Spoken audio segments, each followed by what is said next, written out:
Selamat datang di channel Pemuja Malam. Jangan lupa like, share, and subscribe ya. Terima kasih. Chapter 54. Melamar kerja. Kehidupan baru kita sudah dimulai. Setelah menyelesaikan kuliahnya dan wisuda, saatnya dia menjadi pejuang amplop coklat. Dia harus mencari pekerjaan untuk menghidupi dirinya sendiri. Sudah bukan waktunya lagi baginya untuk terus meminta kepada orang tua. Kita merapikan rambutnya di atas bahu dan juga mengecek make up-nya. Siapa tahu ada yang ngelepotan. Kalian beneran mau masuk ke perusahaan yang sama? Tanya Raka. Iya, jawab kita Vian dan Farah. Kalian gak mau bisnis bareng gue? Tanya Raka lagi. Gak mau, gue mau deket sama calon suami aja, kata kita. Kalau gue biar bisa punya cerita lain sama kamu. Farah meringis. Ya sudah, good luck ya kalian, gue cabut dulu. Siap. Meskipun mereka mengenal orang dalam, tapi kompetisi tetap sama. Jika tidak memenuhi kriteria, juga akan gagal. Kit, kira-kira kalau kita nggak lolos, bakalan dibantuin sama Gilang nggak ya? Tanya Farah sambil menunggu wawancara. Enggak, bahkan kalau gue nggak lolos pun, gue nggak akan diterima di sini. Jawabnya dengan hembusan nafas berat. Wah, nggak setia kawan banget, kata Farah. Bukan gak setia kawan, tapi kalau kita nggak lolos dimasukin sini, nanti bisnis yang sudah dia bangun bertahun-tahun hancur begitu saja sama kita. Vian tahu kenapa mereka juga harus lulus seleksi. Setelah hampir 1 jam, akhirnya mereka selesai wawancara dan tinggal menunggu hasilnya nanti. Kita, Vian dan Farah berjalan melihat-lihat kantor yang super mewah. Meskipun sudah jadi pacar Gilang, tapi dia juga belum pernah masuk ke kantor. Dia biasanya menunggu di bawah atau di parkiran. Ke kantin yuk, ajak Vian. Oke, mereka bertiga mencari kantin. Kantin di perusahaan Gilang sangat luas, bersih, dan juga banyak menunya. Gila, ini kantor keren banget, sampai kantinnya seluas dan sebagus ini. Vian terpesona. Benar, mana bersih lagi, tambah kita. Kira-kira Kak Gilang suka makan di sini nggak ya? Tanya Farah. Nggak tahu tuh, dia kan super sibuk. Mana gue belum lihat dia di kantor. Kita celingukan. Ketiga anak yang baru lulus kuliah dengan nilai yang lumayan itu takjub dengan kantor milik Gilang. Mereka menatap bangga melihat orang-orang yang sudah bekerja di situ memakai pakaian rapi dan elegan. Mereka keren-keren ya. Sebentar lagi kita juga akan bisa seperti mereka. Jawab Vian dengan percaya diri. Tak, itu Kak Gilang. Farah menuju Gilang yang sedang berjalan bersama tamunya. Kita meratap Gilang sambil bertangku tangan. Dia senyum sendiri melihat kegantengan Gilang. Pesonanya benar-benar keluar kalau kata-kata anak sekarang berdebet. Gue kesana dulu ya, kita langsung kabur mengikuti Gilang. Jangan lama-lama, seru Vian. Kita melihat cewek-cewek yang sedang berkumpul, dia pun ikut menyelinap di sana. Ya ampun, bos Gilang, makin hari makin cakep aja, katanya meleot. Benar, mana gadis pil ceweknya, bikin gue berharap tinggi, katanya sembari tersenyum-senyum. Jangan harap loh, dapetin Kak Gilang, dia punya gue. Batin kita dengan bangga, bukannya dia digosipkan sama Cynthia, sekretaris perusahaan sebelah. Hah, itu cuma gosip, lagian kita tahu, bos kita itu cuek. Dia kalau ngomong irit sekali sama Cynthia. Gue kan pernah ikut pos waktu rapat bersama perusahaan mereka. Hei, kalian ngapain berkumpul di sini? Usir Lila, sekretaris Gilang. Mereka langsung kabur dan begitu juga dengan kita. Kamu anak baru ya? Tanya Lila. Saya baru saja memasukkan lamaran kerja. Jawab kita sedikit gagap. Baru saja masukin lamaran, sudah ikutan genit liatin bos. Sana pergi. Lila menutup pintunya. Lihat aja nanti kalau gue sudah jadi nyonya.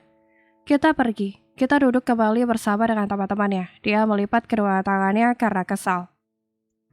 Kenapa nih? Tanya Vian. Sekretarisnya Kak Gilang ngeselin banget deh. Gue kan lagi nengok. Pintunya ditutup, malah diusir lagi. Kata jelas kita. Jelas lah, lo diusir. Lo masih pakai baju hitam putih begini sosokan ngincer bos. Kata Farah. Tapi kan gue pacar bos. Sadar Neng, yang tahu lo pacar bos cuma kita-kita doang, yang lain kagak. Benar juga. Dah yuk, kita cabut aja dulu sambil nunggu panggilan, ajak Vian. Bayar dulu lah makanannya, suruh kita. Gue lagi nih yang bayar. Iyalah, siapa lagi? Lo kan cowok sendiri, kata Farah. Gini nih, giliran bayar-membayar, gue yang jadi sasaran. Vian Mayun. Kita sama Farah hanya cengar-cengir saja. Mereka berdua senang sekali ngerjain Vian. Bu, bayar. Tadi sudah ada yang bayarin. Siapa, Bu? Pokoknya ada. Makasih, Bu. Via duduk sambil menggaruk kepalanya. Dia bingung. Yang dia kenal di kantor ini hanya Gilang. Tapi Gilang kan tidak tahu kalau mereka sedang makan di sini. Kita duduk bersila, sembari melihat ponselnya. Dia menunggu panggilan atau pesan dari perusahaan Gilang. Dia sangat berharap bisa masuk ke perusahaan Gilang seperti cita-citanya dulu. Dan biar bisa selalu dekat dengan Gilang. Tak, ngapain? Lo ngeliatin HP mulu. Tanya Gila yang baru saja pulang. Nungguin telepon, jawab kita tanpa berubah fokusnya. Telepon siapa? Gak penting banget. Gila duduk di samping kita. Dari perusahaan, kita kan tadi udah ikut wawancara. Jawabnya sembari menoleh sebentar, lalu kembali lagi melihat ponselnya. Tunggu aja beberapa hari. Kalau tadi wawancaranya, panggilannya nunggu beberapa hari, gak langsung, kata Gila. Begitu ya? Kakak ke atas dulu ya? Iya kak, kita masih ngeyel. Dia masih mondar-mandir menunggu panggilan kerja ya. Setelah capek mondar-mandir, dia tiduran dan mengangkat ponselnya yang berdering. Kak Gilang, aku kira panggilan kerja. Katanya sambil menggeser tombol hijau. Halo sayang, sapa kita. Sayang, kamu lagi ngapain? Kayak berisik gitu. Iya, kita sedang menunggu panggilan, mana lama lagi. Panggilan siapa sih? Kayak penting banget, kamu selingkuh. Tanya Gilang. Ngomong apaan sih? Aku menunggu panggilan kerja. Tadi aku sudah memasukkan lamaran kerja di perusahaan kamu, bareng Farah dan Vian, jelas kita. Aku kira kamu punya pacar baru. Ngaco, memangnya mau cari yang seperti apa lagi? Jelas-jelas aku sudah punya segalanya, kata kita. Baguslah, kalau gitu aku mau mandi ya. Gilang pamit. Kita video call. Kamu mau lihat aku mandi? Gilang kaget. Enggak, nanti habis mandi. Kalau melihat kamu mandi nanti aku jadi halu. Jawab kita sambil tertawarinya. Nakal ya, pikiran kamu mulai aneh-aneh, kata Gilang. Ya sudah, mandi Gi. Aku mau ngehaluin apa-apa Korea dulu aja. Nungguin kamu mandi. Love you. Kita langsung memutus sambungan teleponnya. Kita duduk bersila di kasur.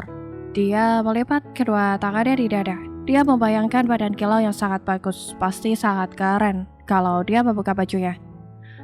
Kenapa aku belum pernah melihat perut kotak-kotak Kak Gilang ya? Pasti akan sangat keren. Kita, apa yang lo pikirkan? Dasar mesum.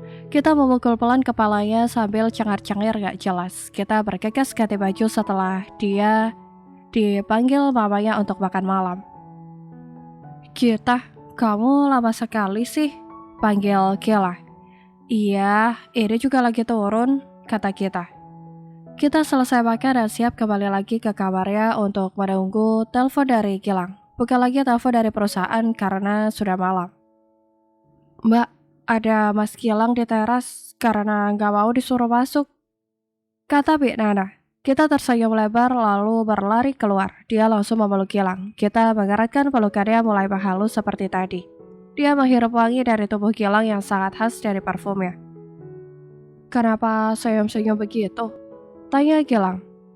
Enggak, kita kembali mengeratkan pelukannya. Dia kangen banget seharian belum ketemu Gilang. Bagaimana wawancaranya tadi? Tanya Gilang. Rasanya seperti ujian.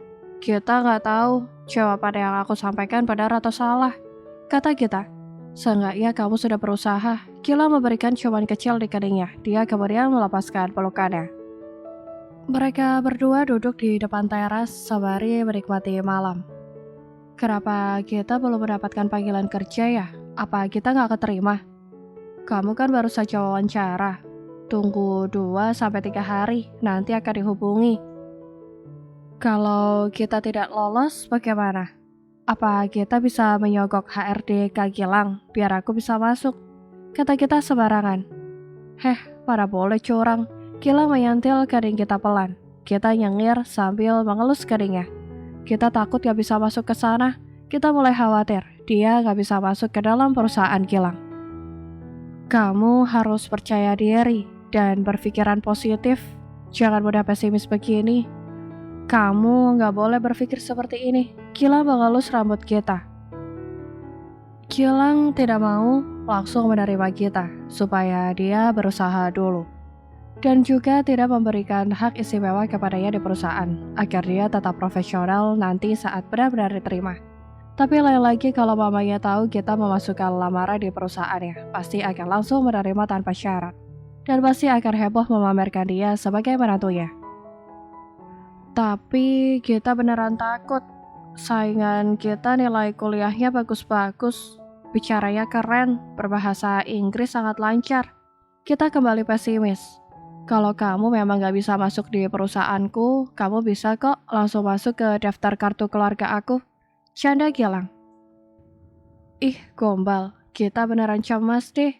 Siapa yang gombal? Kalau kamu sudah mau nikah, bilang aja. Aku akan siap pelamar kapanpun.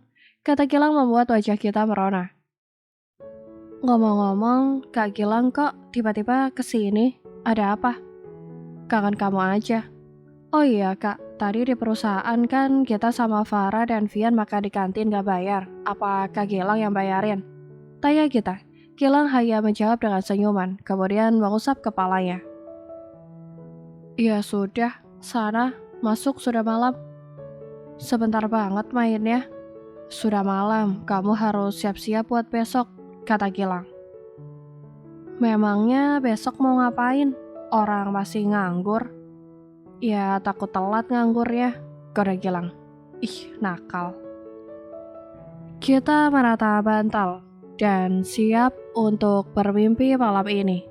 Kita berpegangkan kedua tangannya dan menjatuhkan tubuhnya. Panggilan masuk dari Farah. Halo Far, ada apa? Tanya kita. Gue udah keterima. Baru aja gue dapat telepon. Besok jam 8 pagi sudah harus di kantor. Farah teriak kegirangan. Kok gue belum dapat panggilan sih? Jangan-jangan gue gak diterima nih. Kita manyun. Sabar, siapa tahu operatornya satu. Kan menghubunginya orang banyak, jadi sabar. Farah mencoba menenangkan kita. Kita sambungkan sama Vian ya. Dia sudah dihubungi belum? Oke. Mereka berdua terdiam sesaat saat menunggu Vian mengangkat panggilannya. Vian, lo sudah keterima belum? Oh, ya tentu saja sudah. Baru aja gue ditelepon, kata Vian sambil menggerak-gerakkan kedua alisnya. Ih, benar kan? Gue yang gak keterima sendiri. Kita manyun. Jangan sedih dulu, kan bergilir. Pasti sebentar lagi diterima, percaya deh sama gue. Jelas Farah. Iya Git, jangan pesimis dulu. Vian juga ikut menenangkan kita. Baiklah, gue tidur dulu. Kita mematikan sambungan ponsel. Kenapa aku jadi gak diterima sendiri? Apa tadi gue wawancara jawabnya ngaco ya? Kita mengingat wawancara pagi tadi. Sepertinya enggak. Gue cuma perkenalan. Terus menyampaikan visi misi kan? Gimana nih kalau gue gak diterima di sana? Masa iya harus meminta bantuan dari Kak Gilang? Kan gak adil sama yang lain. Kita galau dan juga dilema. Tidur sajalah, siapa tahu ada keajaiban yang datang kepada gue. Ayam jantan sudah mulai konser. Kita mengucek matanya, lalu meregangkan kedua tangannya. Tidur yang sangat nyenyak. Kita kembali meregangkan tangannya. Kita turun dari kasurnya, lalu ke meja makan tanpa mandi dulu. Ih, lo jam segini baru bangun. Mana nggak mandi lagi? Omel gila. Mandi juga mau kemana coba? Kita mengambil roti dan mengolesi dengan selai coklat. Ya mandi kan nggak harus kemana-mana dulu. Jadi cewek itu harus bersih. Kita juga bersih. Orang sudah gosok gigi. Kita, kamu belum dapat panggilan? Tanya Wanda. Belum. Kamu kerja sama mama aja gimana? Iya tak, nggak perlu pakai wawancara. Ujar Kila. Tak, tuh ponselnya bunyi, tunjuk Kila. Kita melirik sekilas, lalu mengabaikannya. Palingan juga penelpon penipuan, orang gak ada namanya. Kita meneruskan menggigit rotinya. Tak, siapa tahu itu panggilan kerja buat lo, kata Kila. Kita berhenti mengunyah, lalu menggeser tombol hijau. Dia tidak lupa loudspeaker agar mama dan kakaknya mendengar. Apa benar ini nomornya Gita Sakuina? Iya pak, benar. Ini saya sendiri. Selamat mbak, Anda diterima bergabung di perusahaan GG Entertainment. Silahkan Anda datang ke perusahaan hari ini. Kami tunggu sampai pukul 9. Melewati batas waktu itu kami anggap diskualifikasi. Baik pak, terima kasih. Setelah sambungan telepon mati, kita langsung teriak lompat-lompat. Akhirnya kita keterima juga mah, kak.